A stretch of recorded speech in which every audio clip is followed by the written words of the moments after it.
الذین صبروا وعلی ربہم یتوکلون الی آخر۔ گزشتہ جو آیات تھی اللہ رب العزت نے کافروں کا مختصر سا تذکرہ فرمایا، اور چونکہ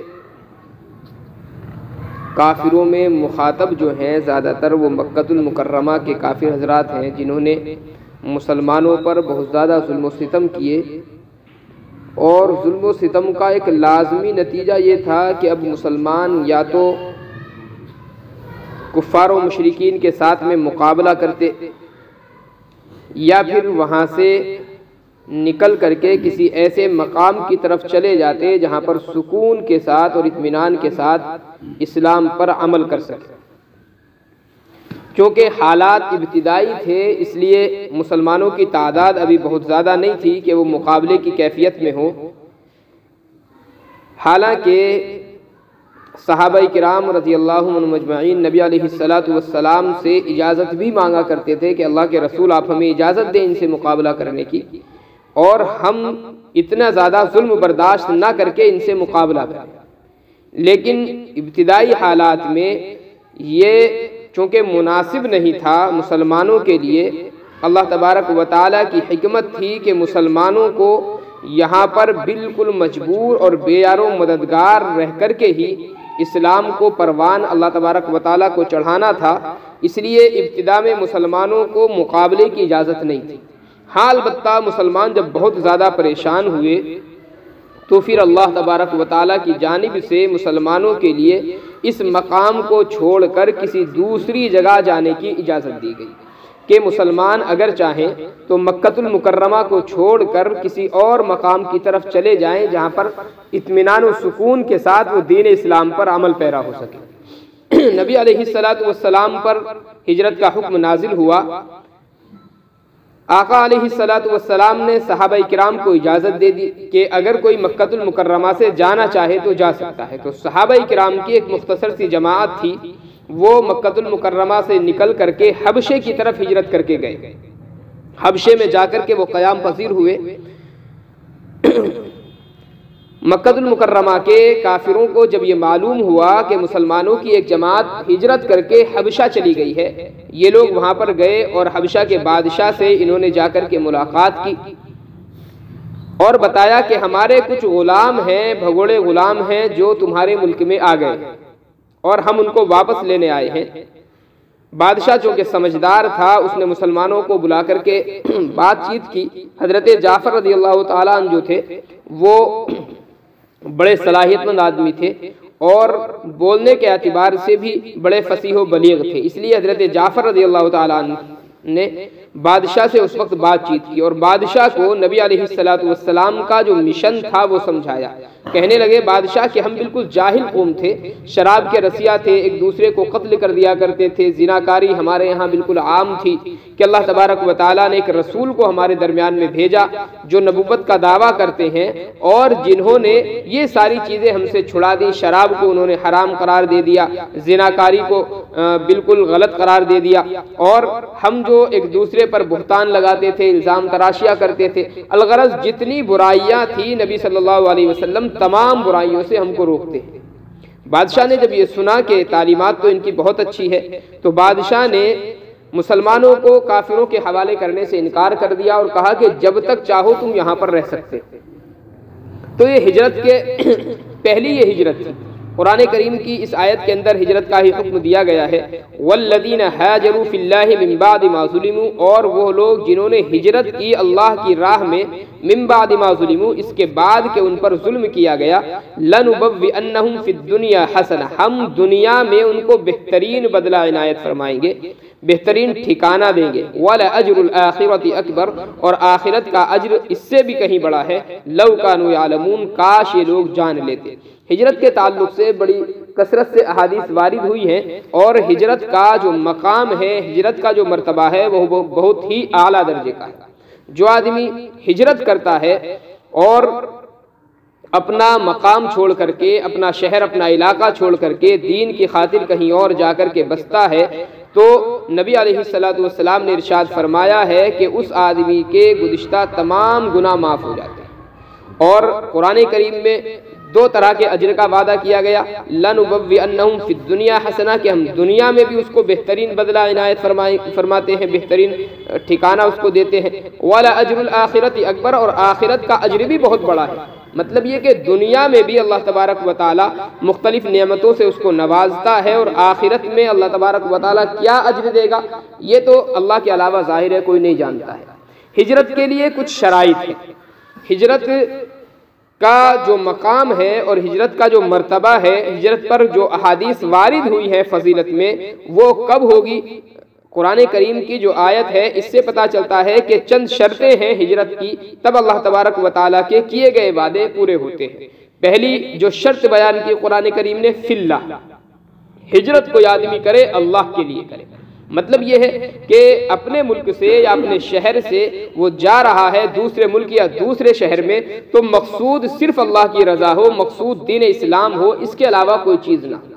اسی کو نبی علیہ السلام نے ایک اور حدیث مبارکہ میں ارشاد فرمایا،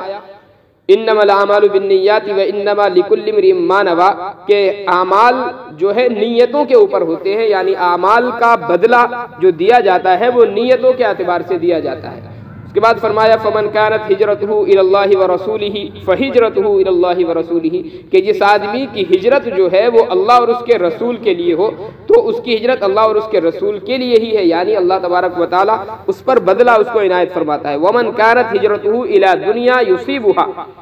اور اگر کسی آدمی کی ہجرت دنیا کمانے کے لیے ہو، ابھی امرأۃ ينكحها، یا کسی عورت سے شادی وغیرہ کرنے کی نیت سے اس نے ہجرت کی ہو، تو نبی علیہ السلام نے فرمایا کہ پھر جیسی اس کی نیت ہے ویسے ہی اس کو اجر بھی دیا جائے گا۔ فَهِجْرَتُهُ إِلَى مَا هَاجَرَ إِلَيْهِ، جس چیز کے لیے اس نے ہجرت کی اسی کے اعتبار سے اس پر ثواب یا عقاب اس کو دیا جائے گا۔ تو مطلب یہ ہے کہ ہجرت جو ہے وہ خالص دین کے لیے ہو، اللہ کی رضا کے لیے ہجرت ہو، مقصود اس میں کوئی اور چیز نہ ہو، تو اللہ تبارک و تعالی اس کو ثواب عنایت فرماتا ہے۔ اور احادیث میں جو وعدے کیے گئے ہیں اللہ تبارک و تعالی وہ ان کے ساتھ میں پورا فرمائے گا۔ دوسری شرط کیا ہے؟ من بعد ما ظلموا، آدمی اپنے مقام پر، اپنے ملک میں جہاں پر رہ رہا ہے، وہاں پر رہتے ہوئے دین پر چلنا اس کے لیے مشکل ہو جائے، اس پر ظلم و ستم کیا جا رہا ہے۔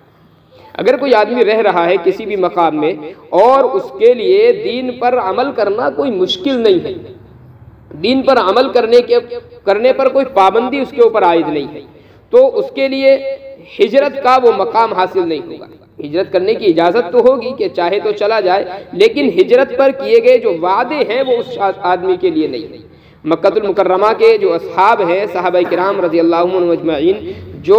ہجرت کر کے تشریف لے گئے ہیں، آپ ان کی زندگی کو پڑھیں کہ کیسے کیسے ظلم و ستم ان کے اوپر کیے گئے ہیں، اور انہوں نے سارے ظلم و ستم برداشت کیے، تب کہیں جا کر کے اللہ تبارک و تعالی نے ان کو ہجرت کی اجازت دی ہے۔ دو شرطیں یہ ہیں۔ تیسری اور چوتھی جو شرط ہے وہ اللہ نے دوسری آیت میں بیان کی، الذین صبروا، ان پر جب ظلم و ستم ہوا ہو تو انہوں نے صبر کیا۔ اور صبر کا مطلب یہ ہے کہ سامنے والے کو زبانی بھی کوئی جواب نہیں دینا اور اپنے اعمال سے بھی کوئی جواب نہیں دینا، بس خاموشی کے ساتھ صرف اللہ تبارک و تعالیٰ سے شکایت ہے، اللہ کے علاوہ کسی اور سے اس ظلم و ستم کی شکایت بھی نہیں کرنی، مقابلہ بھی نہیں کرنا۔ چوتھی شرط ہے وَعَلَىٰ رَبِّهِمْ يَتَوَكَّلُونَ، اور وہ اپنے رب پر ہی بھروسہ کرتے ہوں، رب کے علاوہ کسی اور پر ان کا بھروسہ نہ ہو۔ یہ چار شرطیں ہیں، جس آدمی کے اندر یہ چاروں شرطیں پائی جائیں گی، نمبر ایک اس کی جو ہجرت ہو وہ اللہ کے لیے ہو، نمبر دو اس کے اوپر ظلم کیا گیا ہو، یعنی اپنے مقام پر رہتے ہوئے دین پر چلنا اس کے لیے مشکل ہو جائے، پریشان کن ہو جائے، نمبر تین یہ کہ وہ مصائب پر صبر بھی کرتا ہو، چوتھے یہ کہ اللہ تبارک و تعالیٰ پر اس کا کامل توکل ہو، بھروسہ۔ یہ چار شرطیں اگر کسی کے اندر پائی جاتی ہیں اور وہ پھر اپنے مقام سے ہجرت کر کے دوسرے کسی مقام پر جا کر کے آباد ہوتا ہے تاکہ دین اسلام پر عمل کر سکے، تو نبی علیہ السلام نے فرمایا الہجرۃ تہدم ما کان قبلہ، کہ ہجرت جو ہے اپنے سے پہلے جتنے بھی گناہ آدمی نے کیے ہوں وہ تمام گناہ معاف کرتا ہے۔ جیسے اسلام کی خاصیت ہے کہ اسلام سے پہلے کسی آدمی نے مختلف گناہ کیے وہ اسلام لے کر کے آ گیا تو جتنے پرانے گناہ تھے، زناکاری کا گناہ ہو، شراب کا گناہ ہو، چوری کا گناہ ہو، جتنے بھی گناہ اس نے کیے تھے وہ تمام کے تمام گناہ معاف ہو جاتے ہیں۔ یہی خاصیت ہے ہجرت کی کہ جو آدمی ہجرت کرتا ہے تو اللہ تبارک و تعالیٰ اس کے گناہ بھی معاف فرما دیتا ہے۔ ہجرت کی مختلف قسمیں ہیں۔ علامہ قرطبی رحمۃ اللہ علیہ نے اپنی تفسیر میں 6 قسمیں ہجرت کی لکھی ہیں، جن میں سے پہلی ہے دار الکفر سے دار الاسلام کی طرف ہجرت کرنا، یعنی کافروں کا ملک ہے، وہاں پر آدمی رہ رہا ہے۔ اب ظاہر ہے کافروں کا ملک ہے تو وہاں پر مشکلات پیش آئیں گی آدمی کو اپنے دین پر عمل کرنے، اس لیے اس آدمی ملک کو چھوڑ کر کے دوسرے ملک کی طرف چلا جائے، یہ پہلی ہجرت ہے۔ دوسری ہجرت ہے دار البدعت سے ہجرت کرنا، دار السنت کی طرف۔ کسی ایسے مقام پر آدمی پھنسا ہوا ہے جہاں پر سنتوں کی مستقل طور پر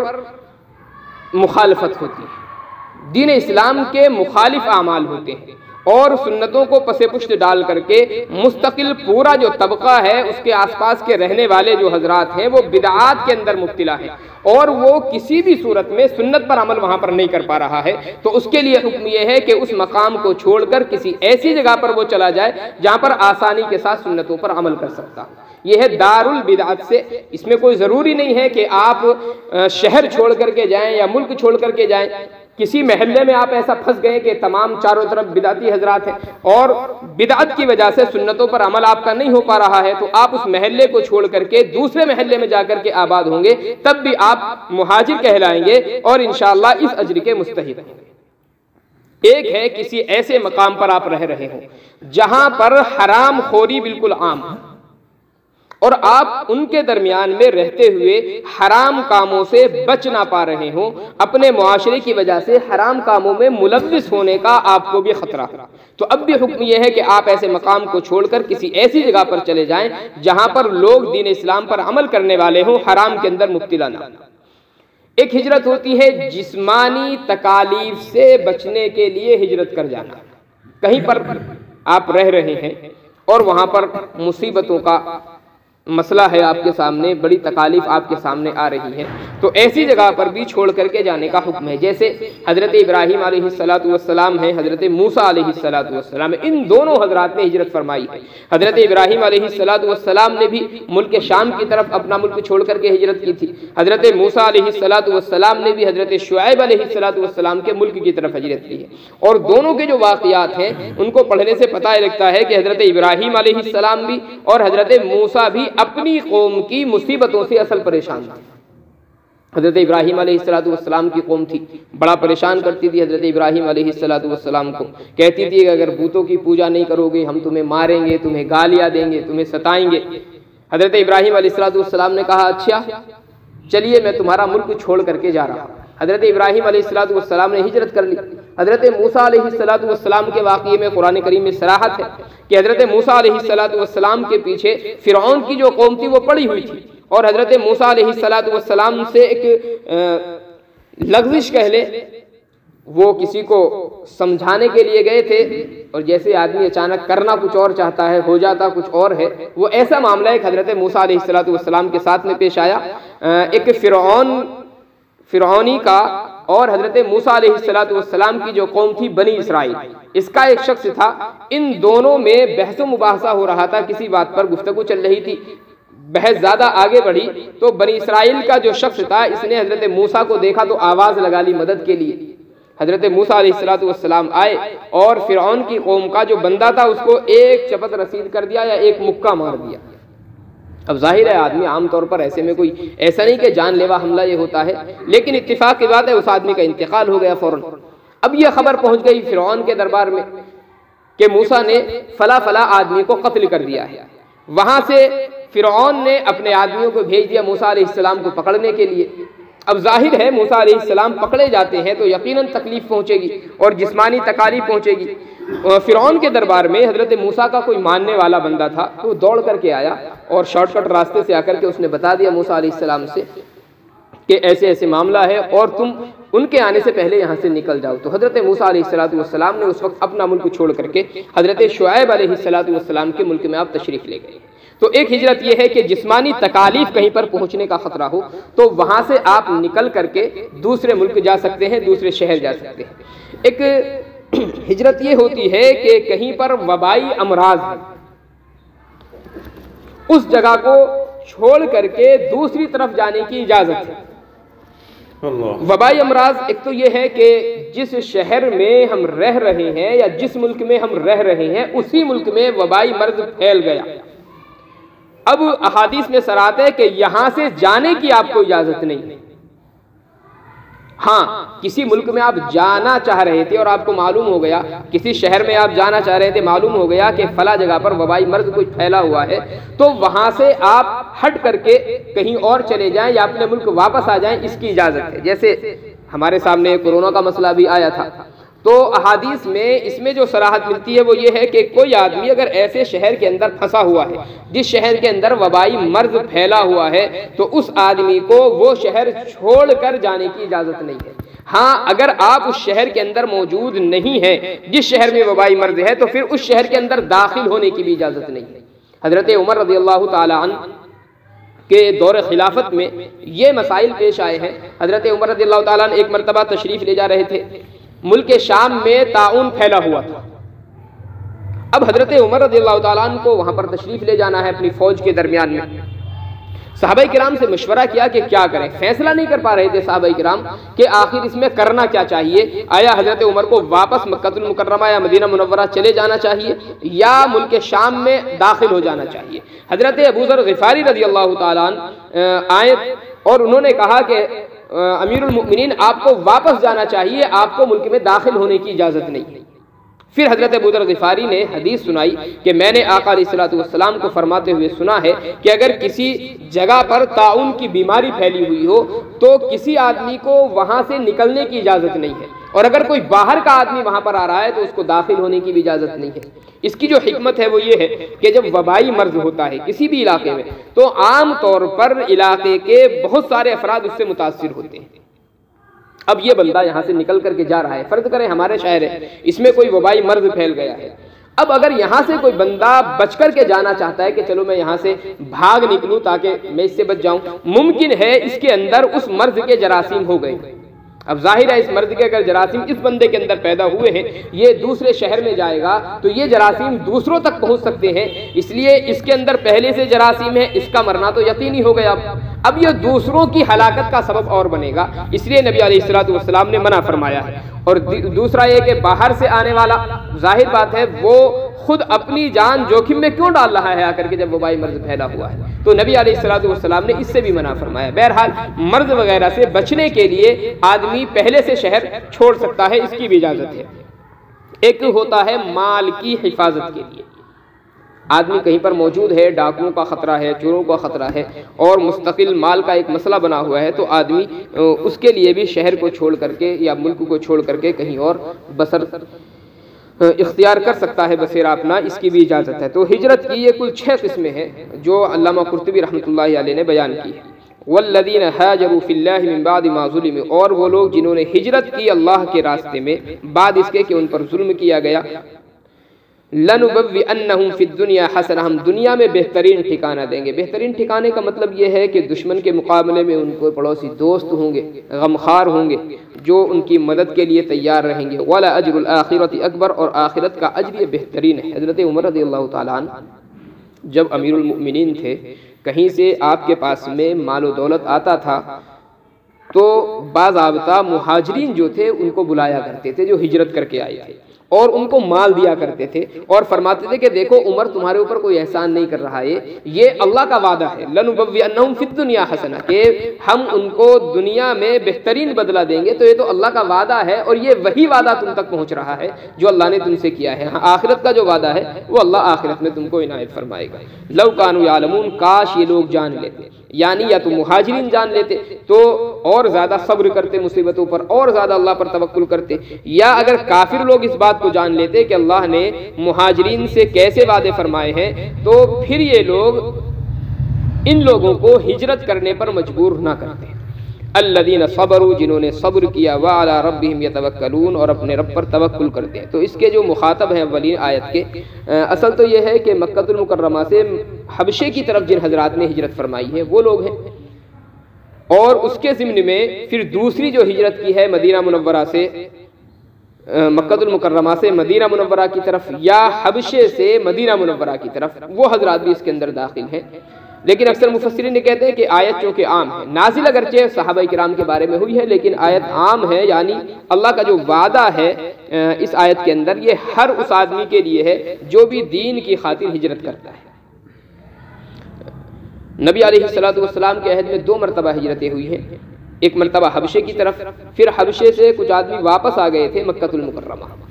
کچھ حالات سازگار ہوئے تو مکہ المکرمہ کچھ حضرات واپس آ گئے تھے۔ پھر دوبارہ جب ہجرت کا حکم ہوا ہے، نبی صلی اللہ علیہ وسلم خود حضرت ابوبکر صدیق رضی اللہ تعالیٰ عنہ کے ساتھ میں تشریف لے گئے ہیں مکہ المکرمہ سے مدینہ منورہ کی طرف، تو یہ دوسری ہجرت ہے۔ کچھ صحابہ کرام اب یہاں سے مکہ المکرمہ سے مدینہ منورہ آپ کے ساتھ میں تشریف لے گئے ہیں، اور کچھ صحابہ وہ تھے جو حبشے کے اندر تشریف فرما تھے، اور جب انہوں نے سنا کہ نبی صلی اللہ علیہ وسلم مدینہ منورہ تشریف لے گئے تو پھر وہ لوگ بھی حبشے سے مدینہ منورہ تشریف لے آئے۔ اور اس آیت کے مصداق اگر انہی حضرات کو قرار دیا جائے تو لَنُبَوِّئَنَّهُمْ فِي الدُّنْيَا حَسَنَةً جو کہا گیا کہ دنیا میں بہترین بدلہ دیں گے، بہترین ٹھکانہ دیں گے، تو ظاہر ہے کہ نبی علیہ السلام اور صحابہ کرام کو مدینہ منورہ میں جو حضرات ملے ہیں وہ ہم جانتے ہیں کہ نبی صلی اللہ علیہ وسلم پر کس طریقے سے انہوں نے جانیں نچھاور کی ہیں اپنی۔ مکہ المکرمہ کے لوگ جتنے بڑے دشمن تھے نبی صلی اللہ علیہ وسلم کے، مدینہ منورہ کے حضرات ان سے کہیں زیادہ عاشق نبی علیہ السلام کے تھے، اور آقا صلی اللہ علیہ وسلم پر وہ اپنی جان نچھاور کر دینا اپنا اعزاز سمجھتے تھے۔ وہ یہ نہیں تھا کہ بوجھ ہو یا نبی صلی اللہ علیہ وسلم ان کے درمیان میں تشریف لائے ہیں تو دل کے اندر کسی طرح کا کوئی کھٹکا ان کے اندر ہو، نہیں، بلکہ اپنی جانوں سے زیادہ انہوں نے صحابہ کرام کو اور نبی صلی اللہ علیہ وسلم کو عزیز رکھا ہے، تو اللہ نے دنیا میں ان کو بہترین ٹھکانہ عنایت فرمایا ہے، اور آخرت میں بھی اللہ بہترین بدلہ عنایت فرمائے گا۔ اگلی آیت میں بھی چونکہ کچھ تفصیل ہے لمبی، اس لیے کل انشاءاللہ اس کو کریں گے۔ اللہ عمل کی توفیق عنایت فرمائے۔ سبحان اللہ و بحمدہ، سبحانک اللہم و بحمدک، ونشہد ان لا الہ الا انت، نستغفرک ونتوب الیک۔ سبحان ربک رب العزة عما یصفون، وسلام علی المرسلین۔